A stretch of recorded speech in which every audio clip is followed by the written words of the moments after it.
I have flown to Barcelona, Spain to play the most important tournament of my life. The Sunway Chess International, regrouping 242 chess players from over 40 different countries. At my current rating of 2079, this is a global test of my true level against top competition. Only 12 points away from my peak achieved last month, I seek to cross 2100 for the first time ever. Welcome to episode 8 of my 10-round tournament in Sitges, Spain. In my last tournament, I had great trouble memorizing some lines in new openings that I was learning, so I used ChessReps, the sponsor of today's video. What I did is I created a course from scratch, and from there I could practice the moves of the opening I freshly learned. I think it's bishop c4, and then queen c2? No. Knight g5, knight g5, and then this, knight takes f7. Oh, d4 defending, knight takes f7, queen check, and then it's a4 here. How would I remember this if not for ChessReps? Within the course, I could not only practice, but I could feel this out in a drill, which is a very high level. Like, look at this pace. Knight a3, bishop c4, castles, etc. You can try ChessReps today for 7 days for free. The title's real. I faced the Alien Gambit in classical chess. But let me explain. After 7 rounds in my tournament, I am scoring 4 out of 7. My live rating is 2093. And this game is my first chance at reaching 2100 ELO for the first time in my life. Here are 14 themes that I derived from this game for educational purposes. Now let's start how I got the Alien Gambit on the board. My opponent has been playing one opening for the last 12 years in a very concise fashion. He plays the English opening. As a Frenchman, Maxime Marie is a 40-year-old chess player who has grown over 125 points in the last year alone. Insane. 5 minutes before the round, I decide to do something I've never done in my career. I saw one of my opponent's ex-opponents from a few rounds ago, and so I decided to approach him. And I went to him, his name was Kirill Savchenko, not Shevchenko. So I went to him and I said, "Are you Savchenko?" And he said, No, I'm not Shevchenko. I'm not the guy who cheated and then got his grandmaster title removed. Then I said, Savchenko, are you Savchenko? And he said, yes. And then I said, "Do you know my opponent, Maxime Marie? Did you play him a few rounds ago?" And he said, yes. And then I said, "What happened in that game?" And he goes with a very interesting reply. He says, "I was shocked. I was not expecting what he played. He surprised me on the first move. Instead of playing ba-ba-ba, he played ba-ba-ba." So then I go back to my friend, international master Kostya Kavitsky, who I was rooming with, and I say to him, "My opponent's going to play a first move surprise. I can just feel it." This 5 minutes before the round. So the round starts, and my opponent, believe it or not, plays 1e4 for like the first time in his career. Maybe he was playing it more often in the tournament, but against his ex-opponent, which I spoke about, his ex-opponent was playing with the white pieces, so it was different colors. So it didn't even matter. But I just knew psychologically that my opponent was going to go for it with a surprise because he's been doing my technique the entire tournament too. I'm facing a me. But let's see if he's got it in him. So he plays 1e4. And he knows I'm going e5 because that's the tell of the tale of my online account. Of all my accounts, you know the drill by now. We're not playing e5. I go with the first move, reverso. Surprise c6, the Caro-Kann defense. And my opponent is shell-shocked. He plays immediately d4. And I go d5. And here he takes a small thing. He goes knight c6, knight c3. Take. I'm still in book. And here is where I play a masterclass. There are a few variations here. You can play bishop f5. You can play knight d7, the Karpov variation. But if you play knight f6, you're offering your opponent to go into the old main line of the Caro-Kann, which is extremely theoretical. Theory starts at move 16 in some of these lines. And this is a bluff, because I don't know it that well, but I know it more than my opponent. And my opponent takes a think and goes with the move knight g5. Going away from the mainline stuff because he can't go into an opening he doesn't know, a very complex one. And he plays the mistake knight g5, which bluffs an Alien Gambit. The Alien Gambit officially happens after knight g5. So if you're calling clickbait on this video, absolutely not. This is called, you can go in chess.com analysis board. This says Alien Gambit on my screen. It's the first time I faced this in classical, although online I've played the man himself 125 times from this position. Now, I've trolled a few times against Mr. Alien Gambit with the e6, but mostly against Witty Alien, I've played h6. And you think this is different? In classical?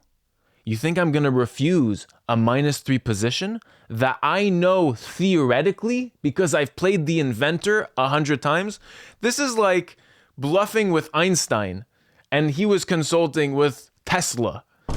And Tesla has been working with Einstein, and you're bluffing Einstein. It's like, I know the guy. So I play h6 immediately. He goes off the board. I play h6 immediately, calling his bluff, telling him to bring it on. Ladies and gentlemen, I know theory from knight takes, king takes. I know theory. I've studied it. I've played the inventor over 100 times in this position. And it let me play this h6 move. My opponent sees this and plays knight back to f3. And so this is theme number 1. My opponent has now played 1, 2, 3, 4 knight moves in the span of the first 6 moves of the chess game. And so now I do some calculations in my brain to see if I'm really better or if this guy is playing theory, because he's playing still quickly despite someone being completely out of book. So I start to think to myself, okay, 1, 2, 3, 4 moves, right? And I've played 1, maybe this move. So maybe this move is a waste, maybe 2 moves of development. So I still have 2 moves extra. And he had the white pieces, so he starts with +1 tempi. So I have 1 move extra. That's how I calculate tempo in my mind. So I'm the white pieces. Basically from this position, you see me as the white pieces. And so I start playing as the white pieces. Bishop f5, I develop my bishop before playing e6 and developing this one. So he goes h3, again, very slow development. h3 is not necessary once my bishop is committed to f5. This only tells me that my opponent wants a g4 push someday, but this should not be the focus of the white pieces. You should be focused on developing the king side and castling. I go e6, unveiling my dark squared bishop, knight e2, and I go knight bd7. Here he goes c3, which to me was very weird, because he should clearly go for bishop f4, denying my bishop of a nice developmental square on d6. But by going c3, he's telling me he's delaying bishop f4 because he wants to meet bishop d6 with bishop f4. And he wants to trade off my good bishop for his bad bishop, because his bad bishop, theoretically, is the dark squared bishop. However, this is an entirely good position, and I missed this whole line. I misevaluated this whole line, didn't go into this. Instead, I'm ducking. I'm playing bishop e7. I want to conserve my good bishop for the long term in this game, and he can have all the dark squares he wants because I don't want anything to do with that dark squared bishop. But he goes g4. And this is theme number 2. Expansion on a flank before completing development or before the center is even fixed. You're supposed to do flank attacks when the center is fixed. So he's breaking another rule.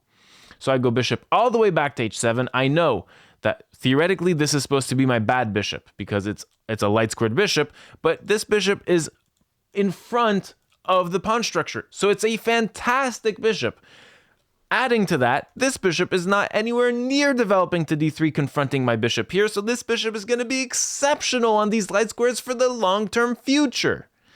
My opponent decides to develop the bishop here on g2, where it's just going to be biting on granite on these c6 and b7 pawns. Another theme that he broke. So I go queen b6. He castles, good, bring the king to safety, I do too, and now my opponent breaks another rule in chess. He plays pawn to g5, weakening your king and expanding on the king side when the center isn't fixed. You're supposed to complete or do a flank attack or attack on the flank when the center is fixed, when the pawns are fixing each other. Let's say this pawn structure would have looked like this. But this is not the case. The center is still up for grabs. So this is not a good move in terms of positional chess. Although it's the best move here in this position, because white has to fight for something. H takes, knight takes, and now I see what my opponent wants. He wants my bishop at all costs. He's trying to win it. And if I go bishop g6, he's going to go knight f4. And if I go bishop f5, he's going to go knight g3. So again, I'm ducking bishop g6, knight f4, bishop f5. And now there's not a real good way that you can win this bishop. And it's strong kind of forever. And now my opponent plays another move that breaks a rule. King h1. He's fully committing to this king side attack on my king. But the problem is, Mr. Marie, is that you're neglecting queen side development. The bishop isn't mobilized, the queen isn't mobilized, the rook isn't mobilized. And so this to me was like, above all the rules he's broken, he's breaking another one. So to me, this was a bluff. And it is a bluff. It's not objectively good. And so what should you do when your opponent has a flank attack, but the center isn't fixed? And this is slight inaccuracy because there are better moves, like preparing it via rook a8. But I play e5, opening up the position, expanding the center. There's still small edge for the black pieces. No, it's advantage, minus 0.6. So I'm attacking these two pieces, and on takes, I was thinking knight takes e5, my rook's coming in, this d3 square is getting invaded, things are looking good for the black pieces. My opponent plays knight e2, playing a knight another time. My opponent has played 1, 2, 3, 4, 5, 6, 7, 8. 8 knight moves in 17 moves.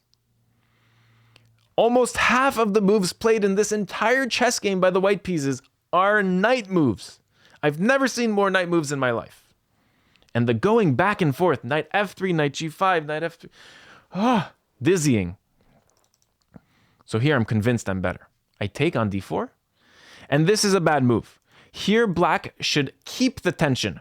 Because white so doesn't want to take here, because I would take and improve my pieces, I can take whenever. And so I shouldn't rush this decision. I should instead bring my rook in instead. So e takes d4, a little rushed. C takes, inaccuracy. My opponent is giving himself an isolated pawn, which is known in chess as a weakness in most cases. And I go rook a d8. Here I'm lining up my rook and my queen against these pieces. And now my opponent plays his knight once more. I mean, what are we doing? We're talking about 1, 2, 3, 4, 5, 6, 7, 8, 9 knight moves in the space of 19 moves. So he attacks my bishop. I go bishop back. I should have gone queen b5, says the engine. I don't like queen b5. You shouldn't defend a minor piece with a major piece, usually. There are exceptions, of course. And now another mistake by my opponent. h4, continuing a flank attack, and still neglecting queenside development. And so what should you do when your opponent is attacking you and doesn't have as many pieces in the game as you? So my opponent has developed 3 pieces to my 1, 2, 3, 4, 5, 6. You should make your pieces feel like they're in the game, active. And so here in this position, I take a long time because the next move commits to sacrificing a piece. So I go with knight e5. Which is the logical reply. This is the reply you should play as black. Because now you're unveiling, you're insisting upon your superiority in development. Now the 6 pieces against 3 are felt instead of last turn in which 2 of those pieces were not being felt. Now I really have a 6 against 3 in this position. But this move commits to sacking a piece. So after h5, apparently I can take here, but this is not the best move. I play the best move. I take more time and I sacrifice a piece because after rook takes d4, winning a pawn, I'm giving queen e2. And here, white is attacking 2 pieces at once, but this is another theme in which I do nicely. Piece activity. Piece activity can compensate for a lot of material given. And so how do you defend this double attack? You can't, but you can make your pieces more active and more dangerous. So bishop d3, I'm sacrificing a piece for a pawn so far, and now I get more activity, bishop d6. My bishop is lining up on the great diagonal, and finally my good bishop is acting as a good bishop. My opponent plays queen e1, and now I go rook e8. So all of my pieces are now militarily deployed against the weakness, which is this queen, and further this king. My opponent's best move here is queen takes e8. This is the best move for white. But he plays bishop e3, which is the only move I looked at and had to calculate. And in this position, black has a crushing blow, which I'm happy to say in FM, when I showed this position to him, could not find in like 5 minutes time. So it's very hard to find. And I didn't find it, honestly. The blow is insane. Black to play and win, if you want to pause the video and solve for yourself, it's very hard. Even when the engine said bar was up, when I was analyzing, I was like, I don't understand. The winning move here, okay, so I'm down a piece for a pawn. It's very important. We're down a piece for a pawn, and this is pinned, right? So I was going to play this, getting out of unfolding from the pin, but the winning move is bishop takes g3 here. Excuse me? You're giving another exchange on this? So we get back the piece, theoretically. And the point is, after f takes g3, we have this crushing blow, rook takes e3. Sacrificing a rook, and if you take here, queen takes, there's rook h4 check, with a discovered check winning the queen. So fireworks. So my opponent can't take here, and he would have to take on d4, attacking my queen. But now, instead of trading queens here and having this weird position, just queen takes d4 with the persistent dominance on this queen. The rook is still attacking. Queen d2, and now rook e2. Let's say queen c3, and now queen h4 check, knight back, and bishop e4 is completely decisive. Even though this bishop is hanging a million times. Queen takes, what happens? Queen takes. Oh. Yeah. -5 in this position. Insane.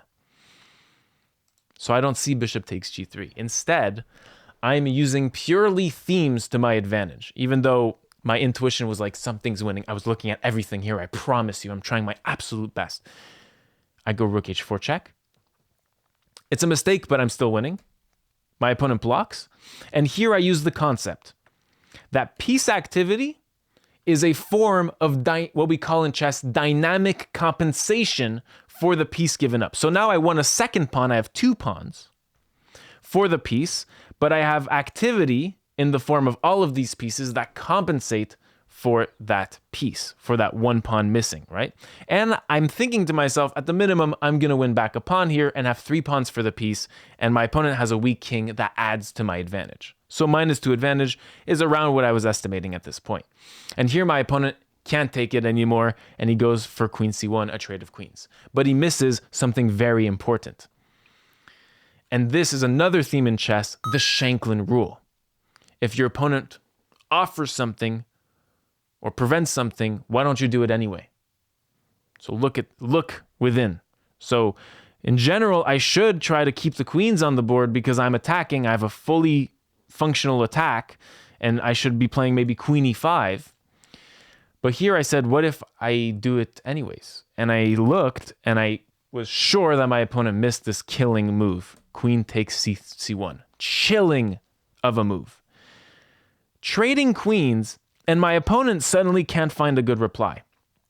He sees that after rook takes c1, I have this killing move, rook takes bishop, and this pawn is overloaded. If pawn takes, bishop takes here. And I'm just simply, I'm down in exchange for 3 pawns, 2 or 3 pawns.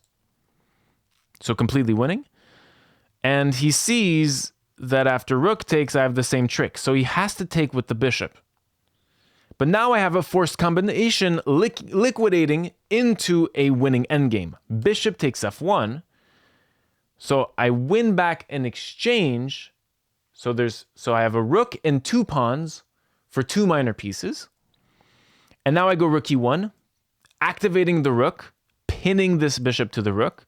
And now bishop b2, I trade these 2 rooks, and I win a 3rd pawn for the piece. So now I have full compensation for the piece, and I have the position because all of the white pieces are completely scrambling. And this goes back to move 9, in which my opponent developed his bishop to g2. This is being especially felt right now. The bishop is still biting on granite 22 moves later. And so he gets out of the pin, king g1, but he misses, or he can't avoid it. I was threatening like knight f4 with this pin here, is completely winning. But he misses, and I go rook a4 now. And I'm winning a 4th pawn for the 2 minor pieces, the bishop and the knight here. 4 pawns and a rook for bishop and knight. So my opponent plays knight g5, he's losing a 4th pawn and goes bishop d4. And here I go with knight f4. I'm threatening this. And here my opponent proposes a trade of bishops. And so now 4 concepts are illustrated in this very position. I had to write them down. There were so many themes arising in this simple position, answering the question, should we trade bishops in this position? So yes, we should trade bishops for 4 reasons. 1, you remove the bishop pair. The bishop pair is always stronger together. It's like worth 7 points in chess. And so when you remove the bishop pair, the sole bishop becomes less strong. So number 1. Number 2, pawns, specifically pass pawns in the endgame, get stronger as many pieces exit the chessboard. Number 3, I'm removing a long distance piece from the chessboard, because when you have outside pass pawns, long distance pieces like bishops or rooks are very good at defending against them. However, short distance pieces like kings and knights can be very tough.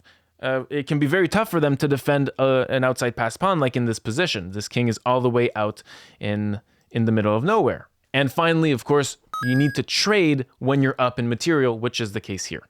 So it's a no-brainer, knight e2 check, and I found this very instructive, like this moment in the game.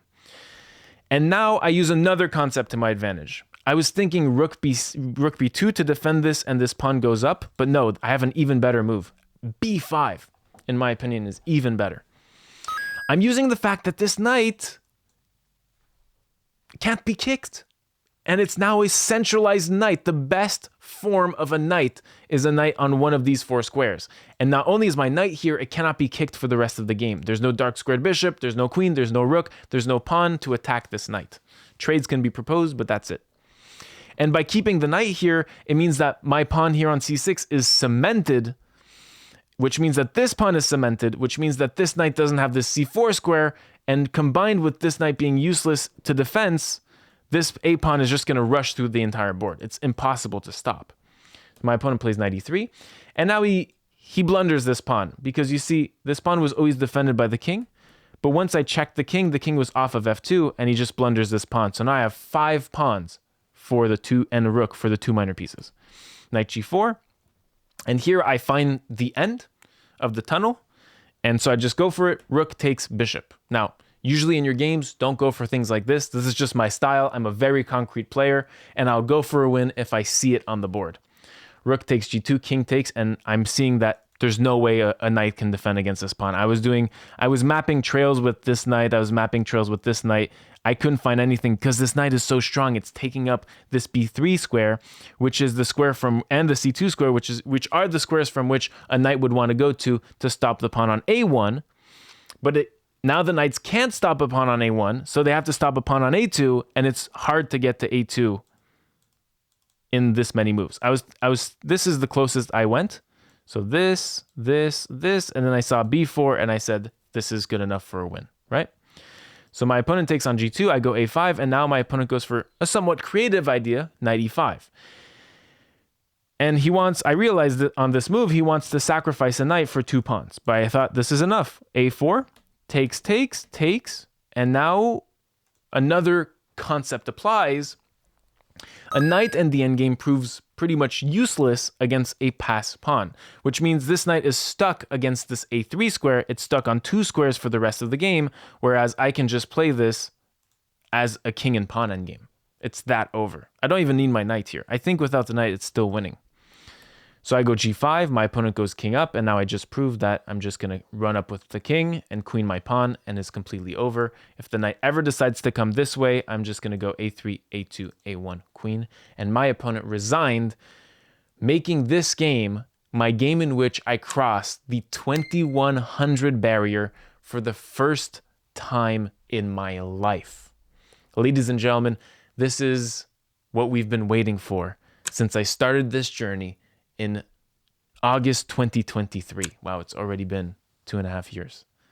I hope you enjoyed this monumental recap on the channel. Please feel free to like this video to express your happiness and subscribe to the channel for much more chess. Thank you so much for watching, and see you in round 8, in which I am playing a talented 19-year-old who's 2356 elo. And we're playing an all-out attack Kalashnikov Sicilian.